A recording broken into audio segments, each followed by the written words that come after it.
Next up, I want to take a quick look at iterator functions, otherwise known as X functions, in DAX. And in a nutshell, what these iterators do is they loop through a given calculation or expression for each row of a table and then apply some sort of aggregation to the results. Now, here's an example of what a SUMX function looks like. And in this particular case, the aggregation mode is a sum, but the same syntax applies to other X functions like COUNTX, AVERAGEX, RANKX, etc. So the first argument of the function is the table in which you want the expression to be evaluated. This could be an explicit table reference like sales, or it could be a filter or all function that produces a table. And then the final argument of the function, the expression, is basically what's the calculation that you're trying to evaluate row by row by row. So it might be a measure like total orders, or it might be a mathematical operation like the values in one column times the values in another. And this took a little while to sink in, at least for me. But what kind of helped was to equate it to a sum product in Excel. And a great example that's kind of tangible and hands-on is calculating something like price times quantity, right? So imagine a price column, a quantity column, and you run a sum product, which basically calculates price times quantity in row 1, price times quantity in row 2, over and over and over and over until it gets to the last row in the table. And then it takes the results of each of those multiplication expressions and sums them up. So it might be helpful to think about these iterator functions, adding a temporary column at the end of the table where it stores the results of each of these expressions for every single row as it works through the table.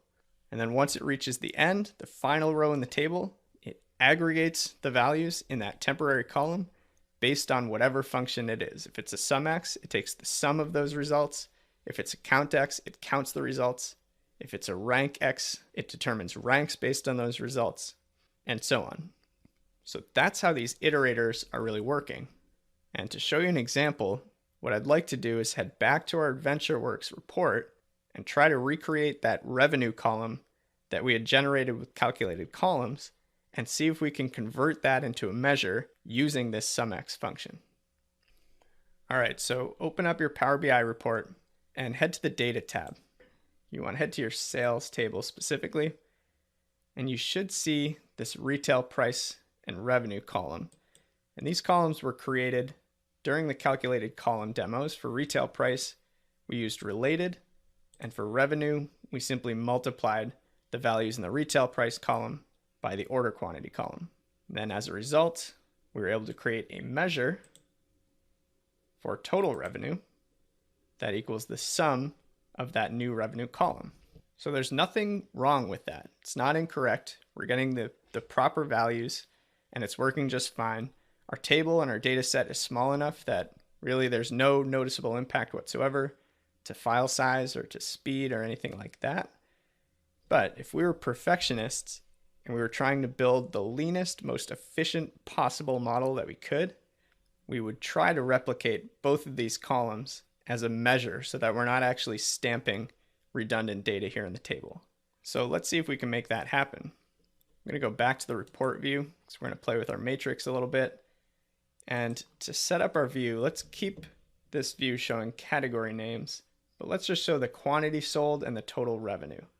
So I'm going to get rid of a bunch of these for now and pull in quantity sold, which is a measure, and that total revenue measure as well by product category.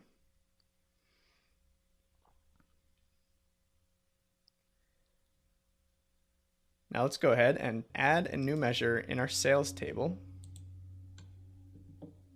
And let's name that measure total revenue underscore measure, because I want to keep the original so we can compare against it. And let's think about how the original version of total revenue was calculated. We were taking the values from the order quantity column, multiplying by the values of the product price, which we had pulled into the sales table using related. So maybe the instinct is to start with something like that. Maybe we reference the quantity field, and you'll notice that I can't. It doesn't let me. I can only get to measures here. Same thing with product price. If I try to type price, it's only giving me measure options. And that's DAX reminding us that we can't just reference blanket columns like this. We need to aggregate, because DAX doesn't know what to do with a full column of values and no further instruction. So what if we try to indicate or add the aggregation right here in the formula? So instead of just the quantity column, maybe the sum of the quantity. So sum of AW sales order quantity.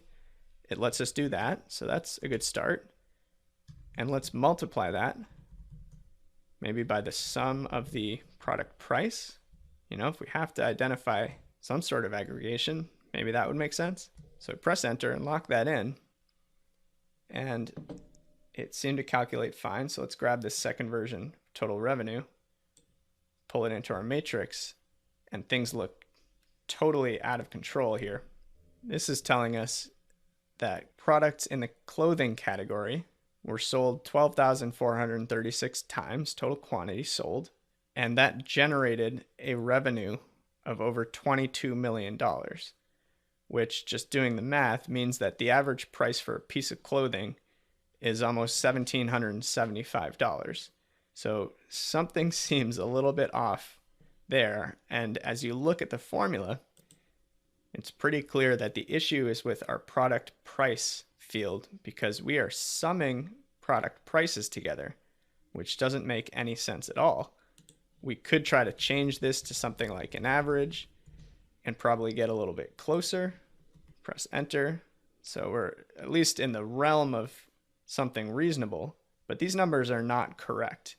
They're relatively close, but this is not a valid revenue function. So we've got to just chop this down and start over. So if only there were some function that could evaluate an expression for each row in a table and iterate through the whole table and apply an aggregation to the result, that would be exactly what we need here. I think you see where I'm going with this. SUMX is going to be a great fit for something like this. So let's start typing it and then walk through. So the first argument of the SUMX function is the table, which table contains the rows that we'll be cycling through evaluating these expressions. Well, it's the sales table, AW sales. And the expression, what calculation are we going to be running for each of those rows? It's the calculation for revenue, price times quantity. So we can type quantity, and there you go. Now we can access the actual column itself, order quantity, times the AW sales retail price. Now, one thing you'll note is that I only type price, and there's another price column in the product lookup table. Note that that's not even an option here, and that's because we're performing these row level calculations within the AW sales table. So DAX is telling me I've got to grab columns from within this table. So that's the one I want, AW sales retail price, and close the parenthesis. Now some of you may be wondering, how am I using blanket column references here? AW sales order quantity, AW sales retail price, when we couldn't do that before. The reason is because this is an expression argument of a SUMX. And the way a SUMX works is that this expression only runs on one row at a time. So I'll never need to aggregate because I'm only looking at a single value from each of those columns each time. Now when we go ahead and press enter, there we go. Everything adjusted. Our new total revenue measure matches the original total revenue measure, and we've done it using a SUMX function. So in the spirit of making our model more efficient and reducing redundant data, that means we can now go back to our data, we can right click and delete that revenue column, go back to report. We're going to get an error because that old total revenue measure was built off of the column we just deleted. So we can pull that out of the visual, find it right here in our field list. You can see it's got a little caution exclamation point.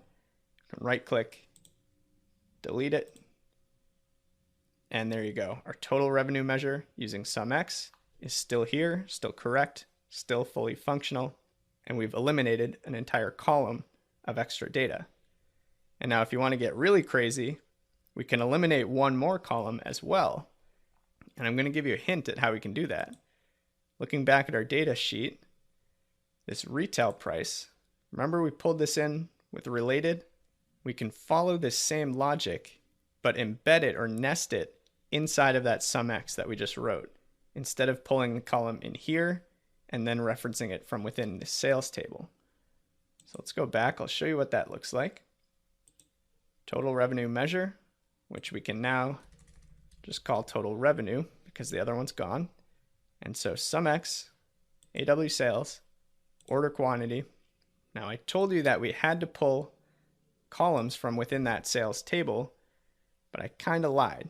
We can access columns from other tables, but the only way to do it is to use the related function.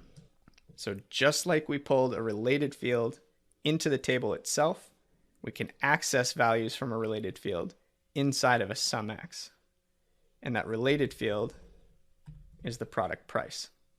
So again, same exact logic as when we used related in the calculated column, except this time we're just embedding it within this SUMX function.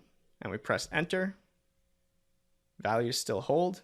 Let's go ahead and format those as currency. Perfect. And now the last little step here is to go back to our sales table. And you know it, we can delete this related column as well because we don't even need it anymore. All of the information we need is now built into this single SUMX iterator function. So bottom line, we just chopped out 2 entire columns worth of data without actually losing anything because we essentially just transitioned the calculations out of columns and into measures. So that's SUMX. The other X functions work in a very similar way. The only difference is the actual aggregation step that happens at the end. But hopefully this inspires you to go and play with some of these iterator functions on your own. Next up, we're going to take a look at an area where DAX really shines, which is time intelligence functions.